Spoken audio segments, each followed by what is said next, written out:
All right, guys, let's watch this video. All right, breaking news. Breaking news. All right, now we finally have new details of the driver who was driving the Lexus SUV, chaperoning Anthony A.J. Joshua and the two men who died, Latz and Cena.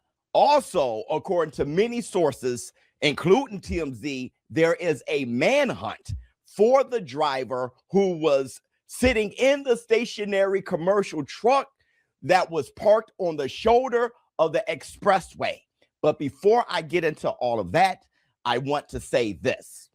I was doing my own research all over social media and the internet to find more details on the accident itself, and I bumped into this video.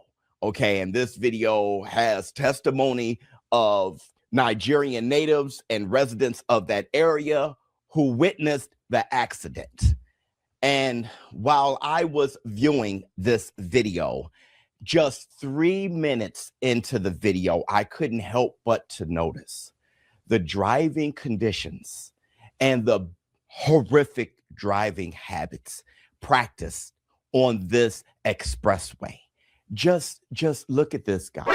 Look at this guy driving against traffic, all right, maneuvering from the shoulder of the expressway, driving against traffic.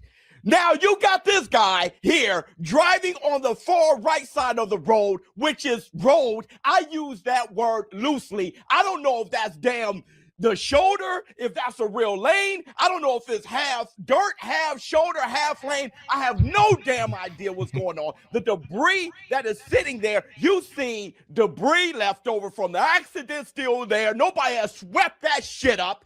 And then here comes a car driving from the shoulder against traffic, oncoming traffic going the other way. And you got these guys looking at all this. They have no damn idea. It's just like a fart in a hurricane. And then a few minutes later, here's a guy walking across the damn expressway, walking over the damn median, 6 lanes or 4, I don't know how many lanes I see on here. This guy is walking across the median. These are the driving conditions and the habits practiced on this expressway.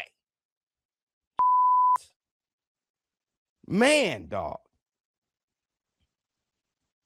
Yeah, I'm pissed because two loved and respected and admired men died. So for God's sake, if you cannot fix the roads, at least enforce better driving habits. You know what? I'm not going to re-edit this. I'm not going to re-edit. This is how I feel. It's 2026. This is how I feel about it. This is disgusting. This is disgusting. Now, there is a manhunt for the driver of the commercial vehicle. And initially... Okay. All right. It's not funny. I know I was laughing, but it's not funny. ShowBiz the Adult, if you know ShowBiz the Adult, he's a boxing analyst and reporter, like a host for a boxing, show. He talks about boxing and some boxing related sports. So he's known to cover Anthony Joshua a lot and other American or world fighters around the world. He's a true fan of the sport. Now, when this happened, you can tell he's mad, like I was pissed off, right? This is the normal. Many Nigerians will probably watch this video and not notice the dangers in it. Not because we are, well, I will see it now because I've lived here in the US for a while, but it is what they're used to. I don't think it's also the people's fault. It's the government. I have to say it's the government. There has to be proper enforcement of laws. First of all, do you even know the laws to enforce? Of course, you can find out and enforce the right laws, but until so much lives, until how much life is lost before you know that these things will actually trickle down to saving lives. I must say that I don't think the government thinks that this is the big deal until they lost someone this precious. Now, listen to me. If those two gentlemen had come into the country on their own and got into an accident, even if they were on their way to meeting Anthony Joshua, it still would not have been a big as a deal because they are not as known as Anthony Joshua. But the fact that Anthony Joshua could have been gone. I mean, gone. He was seconds, milliseconds, milli distance or whatever, I don't know. Maybe a little shift to the right, he could have been gone as well. Because from what I gathered, that is the only position that did not get the driver and him on the side of the driver. So the two guys on the same side are gone. That's what I see. Because now we hear the driver is alive and he's alive. Now he's alive because he's on the side of the driver. Maybe the driver, without even thinking, protected his side first. So Joshua was protected with him. But that's not what we are talking about right now. What we are talking about is the lawlessness in the country. And it is not only in that area. It's not only in Ogun State. It's not only in that expressway. It's all over the country. You might have maybe one or two streets on central Lagos where on those streets, the laws are like in the U.S. You cross the light, the police come after you. Maybe two streets. After that, it's back to no law, no man's land, no laws. This has to be changed. And those places are being enforced because of complaints and because of maybe the richer guys that live there. They want some standards to be set. But guess what? They will go into the town and go into these dangerous places at some point in their life. They will now have to navigate all other spots in the world. The country has to be on the same page. The laws should be national. Should be the same thing in Lagos, Abuja, Kaduna, Delta, Sapele.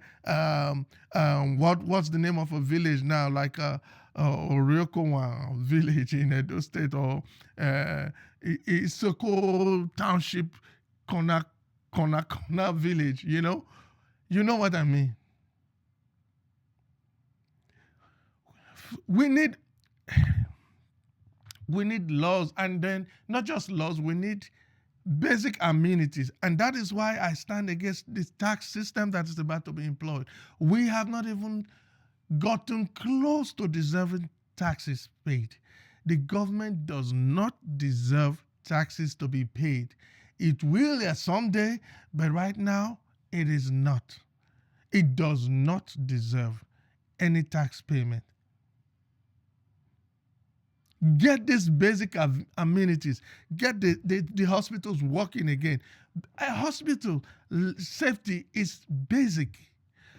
Hospitals, schools, water, light, those are elementary needs. Elementary, basic. When those are provided, then we can start saying you have been faithful to this, providing this. We have no excuse now but to support what the government will now use to enhance its maybe military, science and technology research, and that will move the country forward, not taxes.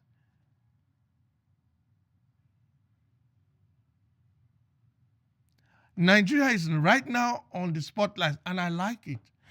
We are going to get a lot. I'm ashamed right now. I'm ashamed.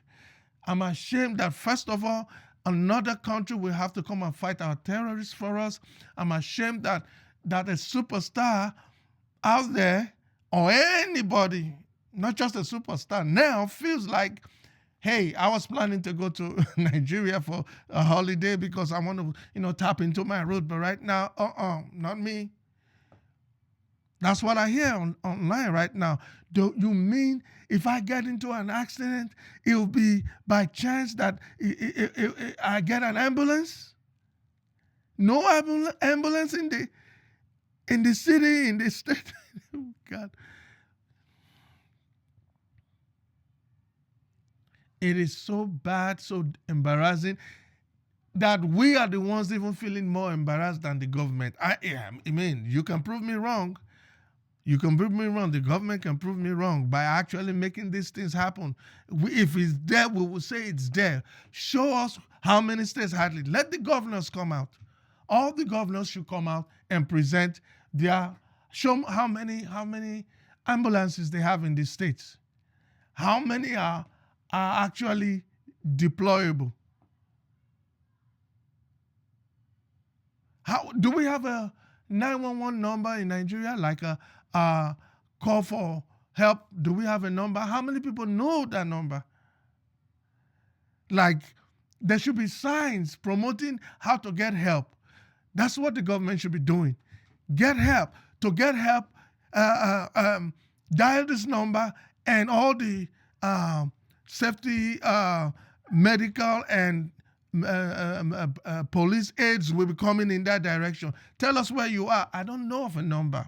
Please correct me if I'm wrong in the comments below. Correct me if I'm wrong. There is not a number. 111, 121. In America, it's 911. Or is it 911 we're employing in Nigeria as well?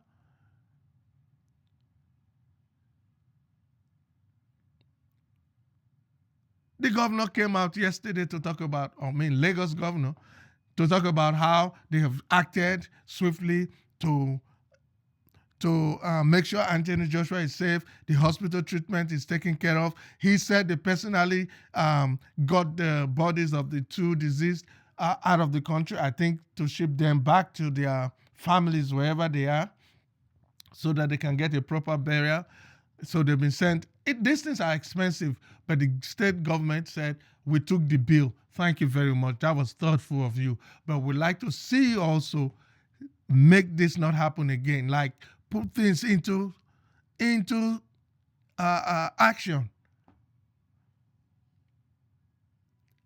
Let there be the minimum a state governor should have of ambulances, and let them be spread across, so that if there's an accident from this zone, we got this zone covered. If there's from this zone, we got this zone covered. And then the local government should work towards increasing. These are things that are probably even Anthony Joshua didn't know, that ambulances were not available.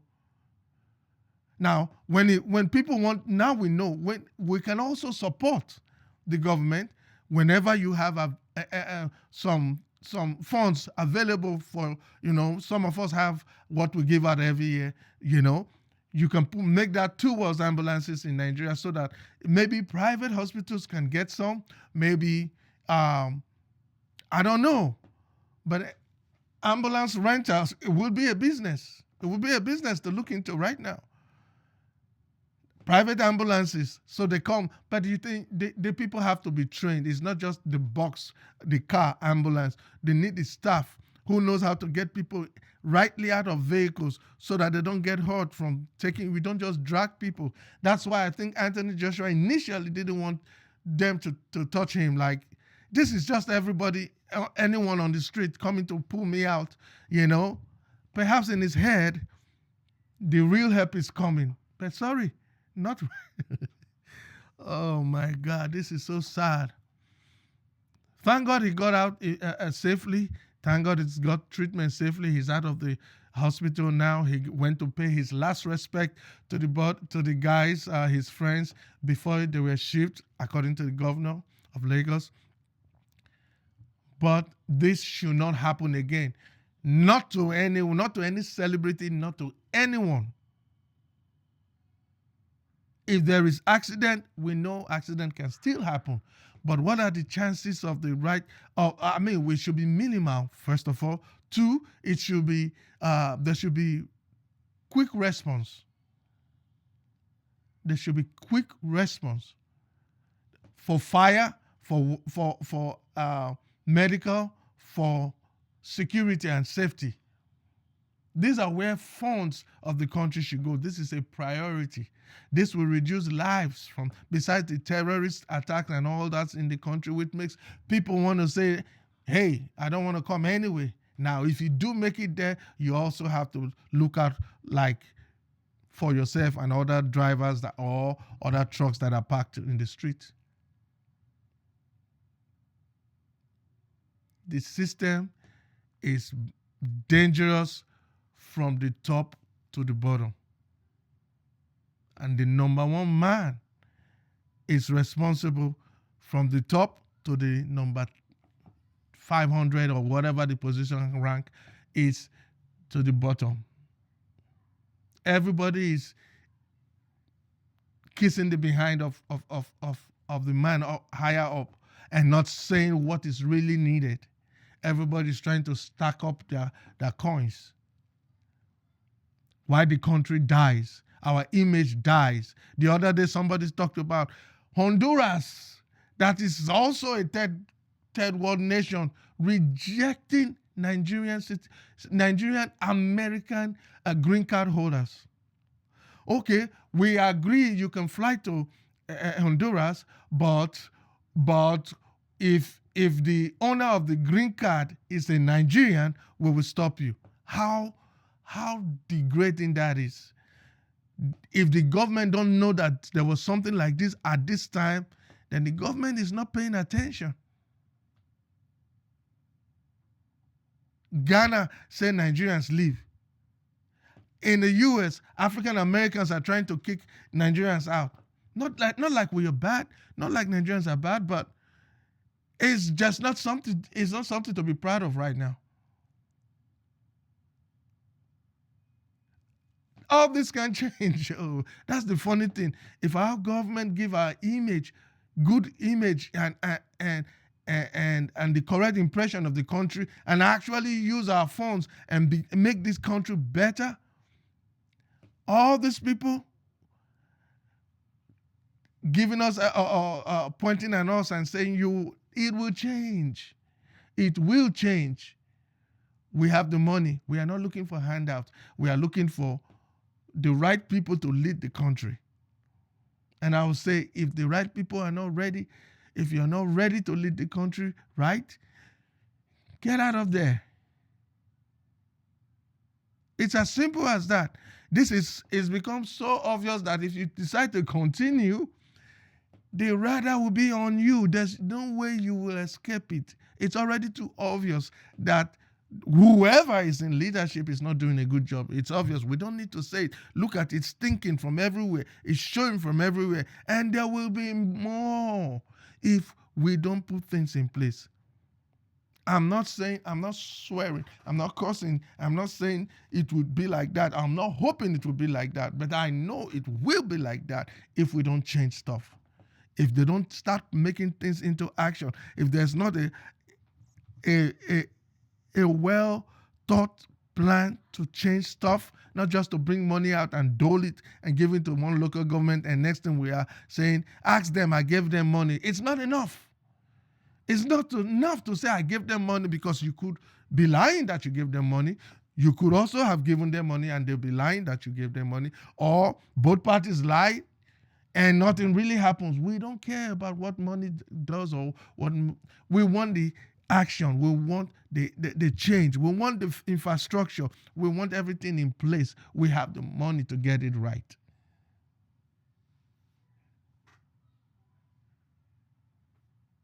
God bless Nigeria. I hope these words won't be on, or rather, I hope these words won't be in vain. I hope I've spent some of my time for a reason. But ShowBiz the Adult, thank you for your contribution. I felt your passion. To all the Americans out there, to all the foreigners out there, including diasporans that have been away, do whatever support you can to cry out, but don't give up on the country. Don't give up on our continent. Things can get better. It's the leaders. I say it's the leaders. When we have good leaders, the country will be fine. I know that you think, how can they? No. It's just the leaders. They can, if we get one right, it will show. All right. Don't give up on the country. You could. I won't say visit if you have to, but for now, I will say no. No, let's get these things right. It will be a lovely place to visit someday, but yeah, you might go coming to the country and get out safely one time. It's not guaranteed for the second time. I mean, I'm not painting my country bad. I'm just saying the truth. Um, it's easier for us to go over there and navigate and come back and think that we were smart, we could survive it, but our visitors won't be able to. I'm not, and some of us are not still as lucky, you know. But our visitors will definitely be just. It's like they're just all out there exposed, to all the dangers that we can maneuver. They can't. They don't see it from a mile away, you know. And I'm not saying we are smart to be able to maneuver all that kind of traffic. No, we're not smart. We're just surviving, and it's not the best way to keep going. We have to turn around and live normal. We have to. Okay? Thank you guys for listening.